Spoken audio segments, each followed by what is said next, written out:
wish I had resigned.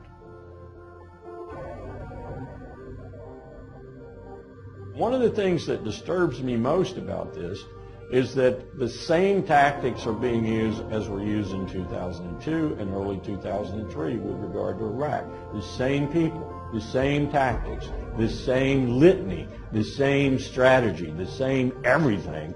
And yet there seems to be, as Gore Vidal called the American people, we are the United States of amnesia. There seems to be no reasonable attitude out there about this, that, hey, we've seen this before. We do not need to do this again.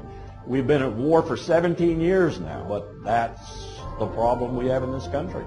No one remembers these things. No one associates them with the present or the future, and we keep repeating the same mistakes over and over again.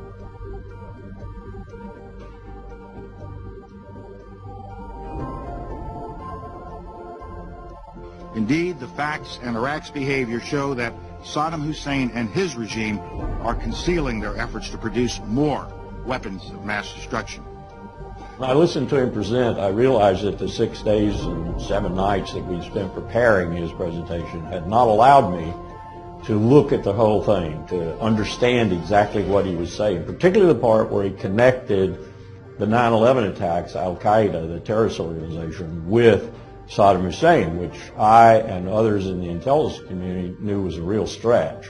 So this was bogus information we were putting out at the United Nations, and Richard Cheney, the Vice President, and George Tenet, the DCI, knew that it was bogus information and never told the Secretary of State.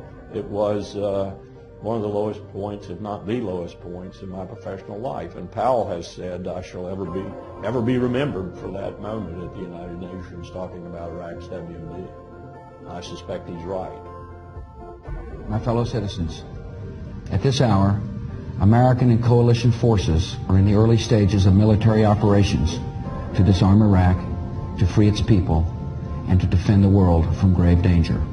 This decision in 2003 to invade Iraq will be ever interpreted by historians as a catastrophic strategic mistake. What we did when we invaded Iraq was violate 40-plus years of U.S. foreign and security policy.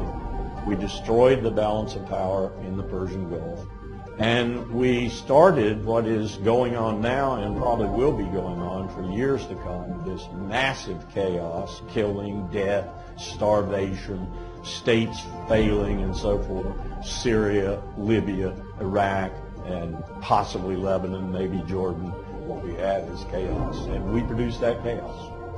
Just as sure as we produced the chaos, we produced ISIS. We produced all of this by that really unwise decision in 2003 to invade Iraq. The campaign to convince the American people to support the war in Iraq, which was quite effective, and when you consider it was built on a house of lies, it was quite effective. Iran is not this kind of threat that we're saying she is. They don't even have nuclear weapons. Israel is sitting on top of 200 or 300 nuclear weapons. It may deny it all day long, but it's got nuclear weapons. So Iran does not have nuclear weapons. And in my consideration, it stopped trying to build nuclear weapons early in the 2000s. I think there's a real problem in this country right now with the fact that we've been at war for 17 years. Less than 1% of the country is bleeding and dying for the other 99%. Those young men and women come from the less affluent and the less educated. They come from the poor. That's who's fighting your wars for you right now.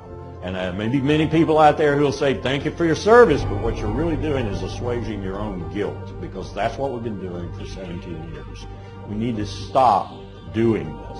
As a young man, 21 years old, I went to war in Vietnam. I went to a war that was built on lies. As an older man, I was chief of staff at the State Department and watched another war unfold, built on lies, the war with Iraq. Now we are getting ready to go to war with another country, Iran, on another house of lies. We need to prevent that.